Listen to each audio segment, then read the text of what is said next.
और ऊनी नमदा जानते हैं? ऊनी नमदा, ऊनी नमदा, नमदा क्या होता है कि ऊन को एकत्र करते हैं, ठीक है, भेड़ की ऊन को, फिर उसको पीटते हैं और भेड़ की ऊन फिर छोटे छोटे फाइबर में छोटे छोटे फाइबर में बदल जाती है, छोटे छोटे रेशों में बदल जाती है। फिर उसको पीटने के बाद एक जगह, जब वो छोटे छोटे फाइबर में बदल जाती है ना, तो उसको एक जगह जमा लेते हैं, एक जगह तह कर लेते हैं।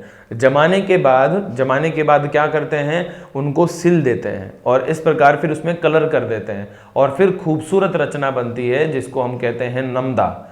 नमदा निर्माण के लिए काफी प्रसिद्ध है टोंक, ठीक है। अब पशु उत्पाद आधारित में हम ऊन से गलीचे वगैरह की हमने बात कर ली है। इसके अलावा जैसे यहीं गलीचे में हम सूती दरियां जोड़ दें, सूती दरियां, तो टाकला ग्राम नागौर, टाकला ग्राम जो नागौर में है, टाकला ग्राम नागौर सूती दरी निर्माण के लिए काफी ज्यादा प्रसिद्ध है। पूरे भारत भर में प्रसिद्ध है टाकला ग्राम नागौर की दरियां, ठीक है। और जालौर प्रसिद्ध है खेसला। खेसला सर्दियों में ओढ़े जाने वाले मोटे चद्दर नुमा जो वस्त्र होते हैं उनको खेसला कहते हैं, उसके लिए जालौर काफी फेमस है खेसला के लिए, ठीक है। अब हमारे पास रहते हैं राजस्थान के इंजीनियरिंग उद्योग। राजस्थान के जो इंजीनियरिंग उद्योग है हम उनकी बात करते हैं। राजस्थान के जो इंजीनियरिंग उद्योग हैं अगर हम उनकी बात करें तो देखो राजस्थान काफ़ी बड़ा क्षेत्र है इंजीनियरिंग उद्योगों में। हाँ, हम ये जरूर कह सकते हैं कि हाल ही के वर्षों में थोड़ी गिरावट देखने को मिली है, क्योंकि औद्योगिक विनिवेश हम लगातार पढ़ते हैं कि उद्योगों में निवेश करो, तो औद्योगिक विनिवेश, क्योंकि गिरती अर्थव्यवस्था के कारण भारत के जो उद्योग हैं उन उद्योगों में हमें, और राजस्थान के जो उद्योग है उनमें भी हमें थोड़ा डिक्रीजिंग देखने को मिली है। भारत की कई बड़ी सरकारी जो कंपनियां हैं, सरकारी जो उद्योग हैं जो राजस्थान में भी हैं, वो लगातार बंद होते गए हैं, ठीक है। नोटबंदी और जीएसटी से जैसे उद्योगों पे कुठाराघात सा हुआ है और आमदनी कम होने जाने की वजह से हमारे औद्योगिक जो विनिवेश है उसमें भी कमी आई है, तो ऐसे में उद्योगों में थोड़ी गिरावट देखने को मिल रही है। ओके, अभी हम बात करते हैं हमारे राजस्थान के जो उद्योग हैं उनके बारे में। इंजीनियरिंग उद्योग, हम हमारे इंजीनियरिंग उद्योग भरतपुर से शुरू करते हैं। भरतपुर में हमें देखने को मिलता है गुरु नानक स्टील। भरतपुर में ही देखने को मिलता है हमें सिमको वैगन फैक्ट्री, ठीक है। ये 1957 में स्थापित हुई, नवंबर 2000 में बंद हो गई और अक्टूबर 2008 में ये पुनः प्रारंभ हुई, ठीक है। अक्टूबर 2008 में ये पुनः प्रारंभ हुई और प्लांट का नाम Simco wagon factory, Guru Nanak steel इस्पात से जुड़ा हुआ है, सिमको वैगन फैक्ट्री ये वैगन निर्माण से संबंधित रही है। तो नवंबर 2000 में बंद, अक्टूबर 2008 में पुनः प्रारंभ। भरतपुर से हम यहाँ पहुँचते हैं कोटा में हमें देखने को मिलती है लोको शेड। अब ये क्या है, कोई मैन्युफैक्चरिंग इंडस्ट्री नहीं है। लोको शेड विद्युत इंजन का रिपेयर करती है, विद्युत इंजन की रिपेयरिंग देखने को मिलती है लोको शेड, ठीक है। इसके अलावा फिर कोटा से हम आते हैं भीलवाड़ा। कोटा से भीलवाड़ा जब हम पहुंचते हैं तो यहाँ पे हमें फिर कुछ प्लांट देखने को मिलते हैं। तो भीलवाड़ा में हमें देखने को मिलता है मेमू रेल कोच फैक्ट्री,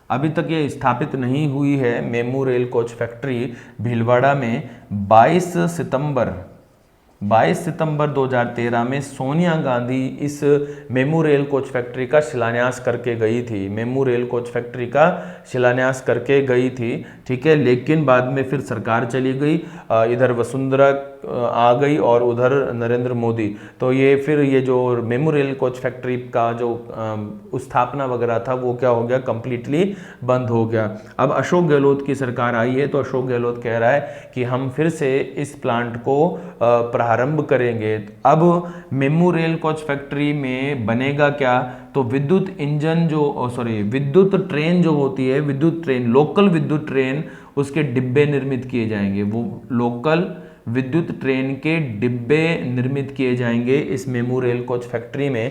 इसके अलावा मेमू का पूरा नाम भी याद रखिए, मेमू का पूरा नाम है मल्टीपल इलेक्ट्रिक मेन लाइन से शुरू होगा ना, main line electric multiple unit,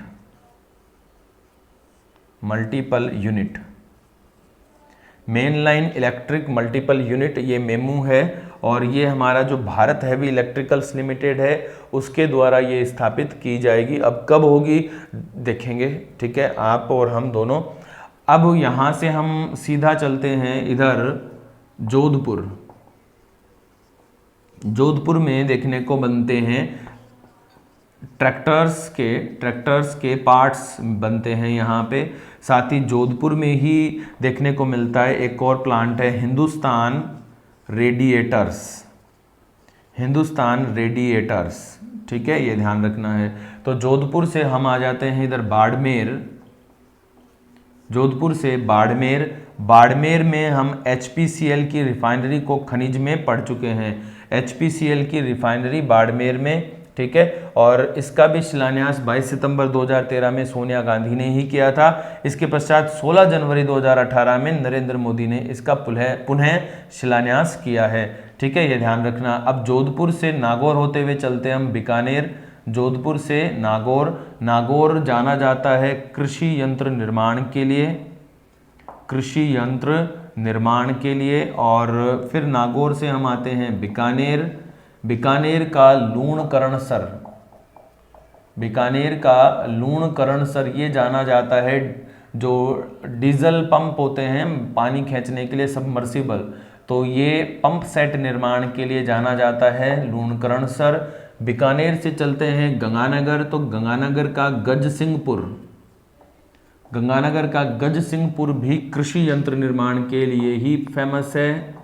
कृषि यंत्र निर्माण, गजसिंहपुर कृषि यंत्र निर्माण के लिए प्रसिद्ध है गजसिंहपुर। और यहाँ से फिर हम आ जाते हैं हनुमानगढ़ में अब इंजीनियरिंग उद्योग तो नहीं, बट यहाँ पे मैं बता देता हूँ, ये स्पोर्ट्स के सामान निर्माण के लिए, स्पोर्ट्स का जो सामान है उसके निर्माण के लिए हमारा हनुमानगढ़ काफ़ी प्रसिद्ध है, ठीक है। ये राजस्थान के मेजर इंडस्ट्रीज हैं। अब हनुमानगढ़ से हम आ जाते हैं अजमेर, नागौर से चल पड़ते बट कोई बात नहीं, अब हनुमानगढ़ से अजमेर आते हैं। तो अजमेर में हमें देखने को मिलता है HMT, ये 1965 में स्थापित हुआ था यहाँ पे HMT, और HMT हिंदुस्तान मशीन टूल्स है, और HMT की स्थापना चेकोस्लोवाकिया के सहयोग से हुई थी, चेकोस्लोवाकिया के सहयोग से। और राजस्थान में हिंदुस्तान मशीन टूल्स घड़ियां निर्माण से रिलेटेड था, लेकिन वर्तमान में बंद है, ठीक है। तो ये हमारे राजस्थान के मेजर हैं, अभी कुछ और भी हैं, हमें एक बार इनको क्लीन करना होगा। हम रिपीट कर लेते हैं। गुरु नानक स्टील भरतपुर में, सिमको वैगन फैक्ट्री भरतपुर में, लोको शेड विद्युत इंजन की रिपेयरिंग होती है कोटा में, main line electric multiple unit rail coach factory है ये भीलवाड़ा में स्थापित होगी। नागौर कृषि यंत्र के लिए जाना जाता है। बाड़मेर के पचपदरा में HPCL रिफाइनरी का शिलान्यास 22 सितंबर 2013 में, फिर नरेंद्र मोदी द्वारा 16 जनवरी 2018 में। जोधपुर जाना जाता है ट्रैक्टर के पार्ट्स के लिए, साथ ही जोधपुर जाना जाता है हिंदुस्तान रेडिएटर के लिए। इसके अलावा फिर बीकानेर के लूणकरणसर पंप सेट के लिए काफ़ी फेमस है। अजमेर में HMT चेकोस्लोवाकिया के सहयोग से वर्तमान में बंद। गजसिंहपुर कृषि यंत्र निर्माण के लिए, हनुमानगढ़ स्पोर्ट्स के सामान के लिए। ठीक है, ये ध्यान रखना। अब कुछ और हमारे पास उद्योग हैं, इंजीनियरिंग उद्योग। इंजीनियरिंग उद्योग में हम जो अलवर और जयपुर में हैं हम उनकी बात कर लेते हैं, उसके बाद हमारे ये जो प्रधान हैं वो खत्म हो जाएंगे।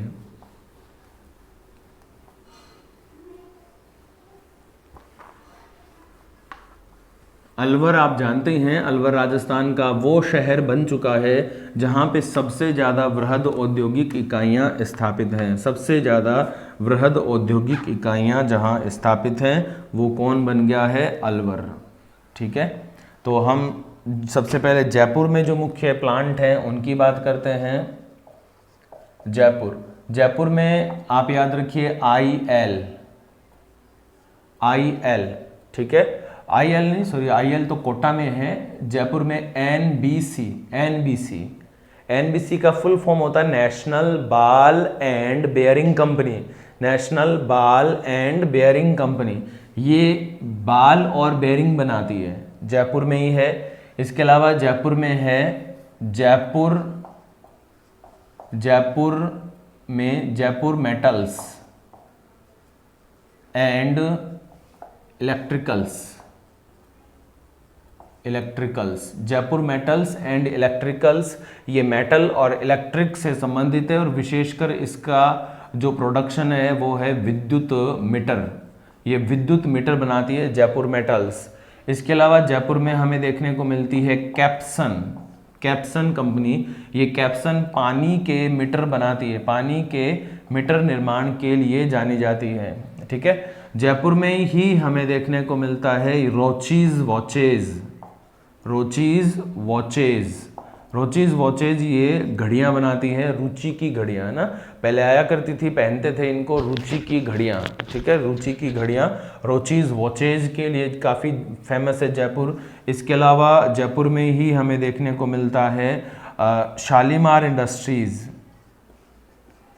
ये फर्नीचर निर्माण के लिए काफ़ी प्रसिद्ध है। अनिल इंडस्ट्रीज़ ये ब्लेड वगैरह निर्माण के लिए काफ़ी प्रसिद्ध है। ठीक है, तो जयपुर के अलावा फिर अलवर है। अलवर में काफ़ी ब्रांड हैं। अलवर का तो एक मतलब आधिपत्य सा हो गया है औद्योगिक क्षेत्र में, एक अधिकार सा हो गया है राजस्थान में बड़ी इंडस्ट्रीज़ में। अब बड़ी इंडस्ट्रीज़ में हम नाम अगर किसी विशेष का लें तो यहाँ पे आयशर ट्रैक्टर अलवर में है। इसके अलावा यहाँ पे अशोक लीलैंड भिवाड़ी अलवर में है।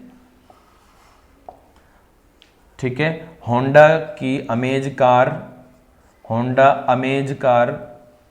अमेज कार भिवाड़ी अलवर में है। इसके अलावा हीरो मोटर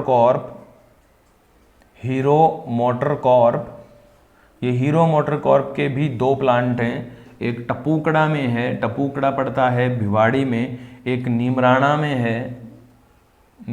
में है। टपूकड़ा भिवाड़ी अलवर में, नीमराणा भी अलवर में। बड़े प्लांट है, Eicher tractor, Ashok Leyland, Honda amaze, hero motor Corp. ठीक है, अब इसके अलावा देखो ऐसा है कि अलवर में जब हम रिको पढ़ेंगे तब हम रिको में अलवर के कुछ और इंडस्ट्रीज़ की हम बात करेंगे, है ना। रिको संस्थान में हम अलवर से जुड़ी हुई कुछ और इंडस्ट्रीज़ की बात करेंगे, जैसे जापानी निवेश जोन और कोरियाई निवेश जोन की हम बात करेंगे।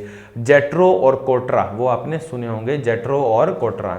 ओके फ्रेंड्स, तो ये थे हमारे राजस्थान के मेजर इंडस्ट्रीज़। ठीक है, साथ ही में हमने यहाँ पे कुछ मध्यम और लघु जो उद्योग थे उनको भी पढ़ा।